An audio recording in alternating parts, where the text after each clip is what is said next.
قربانی واجب ہونے کے لیے 4 شرطیں ہیں۔ نمبر 1 مسلمان ہونا، نمبر 2 آزاد ہونا یعنی آزاد ہو، غلام نہ ہو، نمبر 3 صاحب نصاب ہو، نمبر 4 مقیم ہو، مسافر نہ ہو۔ قربانی واجب ہونے کے لیے یہ 4 شرطیں ہیں۔ عموماً یہ گھروں میں دیکھا گیا ہے کہ کوئی کہتا گھر میں سب سے پہلے ابو کے نام قربانی ہو، کوئی کہتا ہے ماں کے نام قربانی ہو، کوئی کہتا گھر میں سب سے پہلے بڑے بھائی کے نام قربانی ہو۔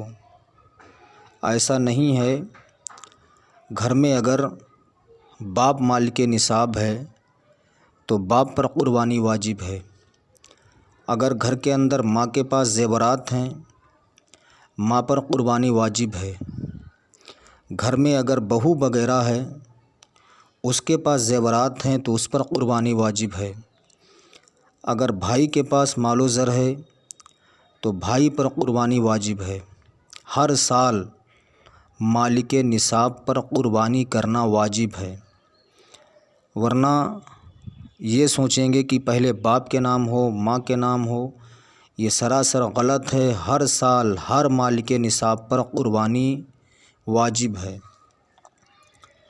قربانی کے متعلق حضرت علی رضی اللہ تعالی عنہ سے روایت ہے، حضرت علی سے روایت ہے، فرماتے ہیں کہ رسول اللہ صلی اللہ تعالی علیہ وسلم نے ارشاد فرمایا، اے فاطمہ جاؤ قربانی کے پاس حاضری دو، کیونکہ جانور کے خون کا جو ہی پہلا قطرہ گرے گا تمہارے سارے گناہ معاف ہو جائیں گے۔ اور اللہ کے رسول فرماتے ہیں، وہ جانور قیامت کے دن اپنے خون اور گوشت کے ساتھ لایا جائے گا اور پھر اسے 70 گنا یعنی بھاری کر کے تمہارے میزان میں رکھا جائے گا۔ حضرت ابو سعید رضی اللہ تعالی عنہ نے یہ عظیم الشان فضیلت سن کر بے ساختہ عرض کیا، یا رسول اللہ، کیا یہ فضیلت عظیمہ صرف آل محمد کے ساتھ خاص ہے؟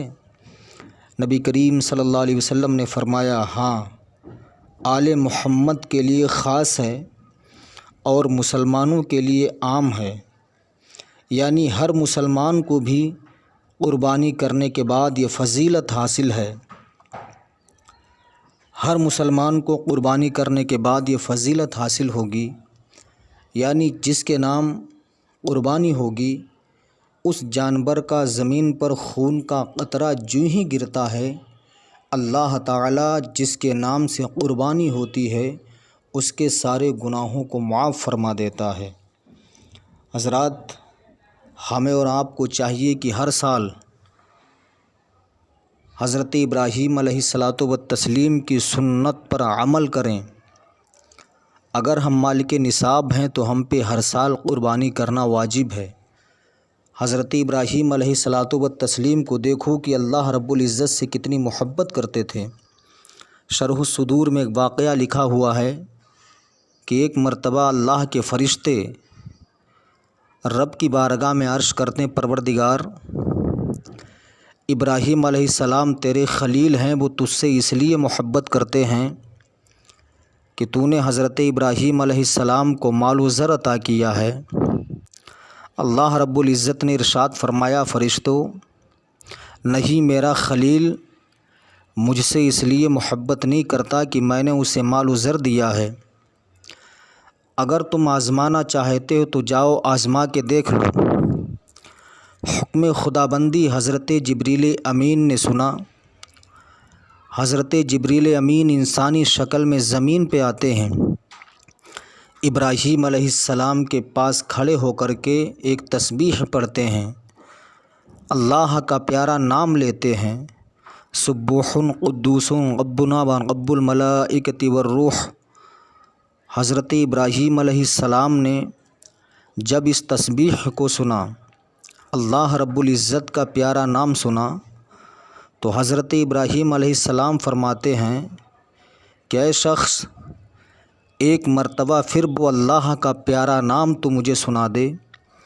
حضرت جبریل امین نے کہا سنا تو دوں گا، لیکن شرط یہ ہے کہ تمہیں اللہ کے نام پر ساری دولت میں سے آدھی دولت قربان کرنا پڑے گی۔ حضرت ابراہیم علیہ السلام نے ساری دولت میں سے آدھی دولت اللہ کا پیارا نام سننے کے لیے حضرت جبریل امین کو دے دیا۔ حضرت جبریل امین نے اس تسبیح کو پڑھا، سبوح قدوس ربنا ورب الملائکۃ والروح۔ حضرت ابراہیم علیہ السلام نے جب اس تسبیح کو سنا زمین پر بے ہوش ہو کے گر جاتے ہیں۔ جب ہوش آتا ہے پھر کہتے ہیں کہ اے شخص ایک مرتبہ پھر وہ اللہ کا پیارا نام سنا دے۔ حضرت جبریل امین کہتے ہیں سنا تو دوں گا، لیکن جو دولت تمہارے پاس بچی ہے وہ دولت بھی اللہ کا نام سننے کے لیے قربان کرنا پڑے گا۔ حضرت ابراہیم علیہ السلام نے فرمایا ٹھیک ہے، جتنی دولت آپ کے پاس بچی تھی وہ ساری دولت اللہ کا پیارا نام سننے کے لیے قربان کر دیتے ہیں۔ حضرت جبریل امین نے اللہ کا نام لیا، تسبیح پڑھتے ہیں، سبوح قدوس ربنا ورب الملائکۃ والروح۔ حضرت ابراہیم خلیل اللہ نے جب اس تسبیح کو سنا زمین پر بے ہوش ہو کے گر جاتے ہیں۔ جب ہوش آیا پھر عرض کرتے ہیں کہ اے شخص ایک مرتبہ اللہ کا پیارا نام اور سنا دے۔ حضرت جبریل امین کہتے ہیں سنا تو دوں گا، لیکن اب تمہارے پاس بچا کیا ہے؟ ایک مرتبہ اللہ کا پیارا نام سننے کے لیے تم نے آدھی دولت کو دے دیا، دوسری مرتبہ اللہ کا پیارا نام سننے کے لیے ساری دولت کو دے دیا، اب تمہارے پاس کیا بچا ہے جو رب کا نام تم سنو گے؟ حضرت ابراہیم علیہ السلام نے فرمایا کہ اے شخص میرے پاس کچھ نہیں بچا، لیکن اللہ کا پیارا نام ایک مرتبہ تو اور سنا دے، میں اپنے آپ کو ہمیشہ کے لیے تیری غلامی میں دینے کے لیے تیار ہوں۔ اللہ اکبر۔ ابراہیم علیہ السلام فرماتے ایک مرتبہ اللہ کا پیارا نام مجھے سنا دے، میں ہمیشہ کے لیے تیری غلامی میں دینے کے لیے تیار ہوں اپنے آپ کو۔ حضرت جبریل امین نے پھر اس تسبیح کو پڑھا، سبوح قدوس ربنا ورب الملائکۃ والروح۔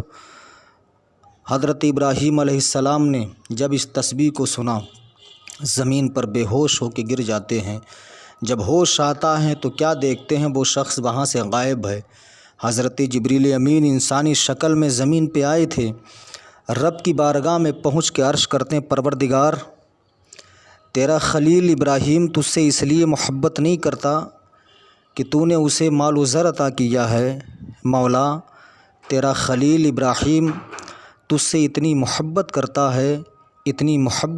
ہے کہ وہ تیرا پیارا نام سننے کے لیے ساری دولت میں سے آدھی دولت میری راہ میں قربان کر دی، پھر تیرا نام سننے کے لیے ساری دولت کو قربان کر دیا۔